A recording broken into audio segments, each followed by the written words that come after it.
राजस्थान के जैसलमेर से 20 किलोमीटर की दूरी पर स्थित एक वीरान पड़ा गांव, जहां सरकार ने भी शाम के 6 बजे के बाद जाने पर पाबंदी लगा रखी है।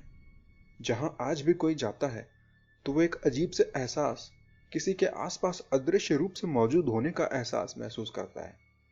एक ऐसा गांव जिसके शापित होने की बात पूरे राजस्थान में फैली हुई है। 13वीं सदी में पाली राजस्थान से पलायन करके जैसलमेर आए ब्राह्मणों ने कुलधरा नाम का एक गांव जैसलमेर के करीब बसाया था। इसलिए उनको पालीवाल ब्राह्मण कहा जाता था। पालीवाल ब्राह्मण बहुत बुद्धिमान थे। उन्होंने तकनीक का उपयोग करके गांव को कुछ इस प्रकार बनाया था कि उस गांव में बाहर के मुकाबले तापमान हमेशा कम रहता था। आज भी इस गांव में घूमने जाने वाले लोग वहां की शीतल हवा से प्रभावित होकर वापस आते हैं। कुलधरा गांव के लोग अपनी शिल्प कला के लिए जाने जाते थे। 19वीं सदी में जैसलमेर का दीवान था सलीम सिंह।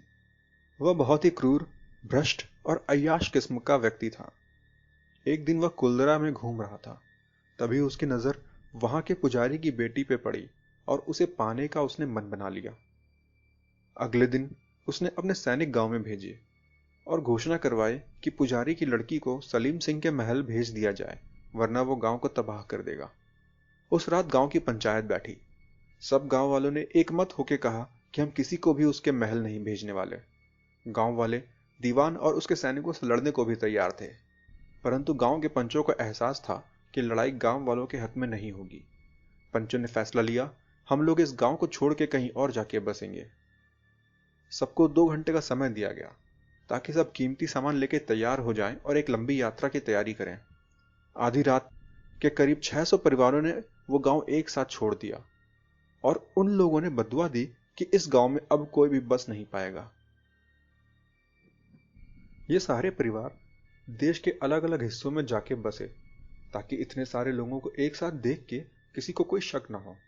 अगले दिन सलीम सिंह अपने सैनिकों के साथ उस गांव में आया और बिल्कुल ही अचंभित रह गया। गांव वालों की काफी खोज करी गई, परंतु कोई भी गुप्तचर कोई खबर न ला पाया। सलीम सिंह ने गांव में और लोगों को बसाने का प्रयत्न किया, पर वो सब या तो संदिग्ध रूप से मारे गए या अपना दिमागी संतुलन खो बैठे। कुछ समय बाद लोगों ने उस गांव के आसपास भी जाना बंद कर दिया। आज के समय में राजस्थान सरकार ने कुछ रेस्ट्रिक्शंस के साथ कुलधरा को टूरिज्म के लिए खोल रखा है। आप लोग इस कहानी को अपने दोस्तों के साथ शेयर करें और उनको भी कुलधरा चल के ये गांव देखने के लिए प्रेरित करें। धन्यवाद।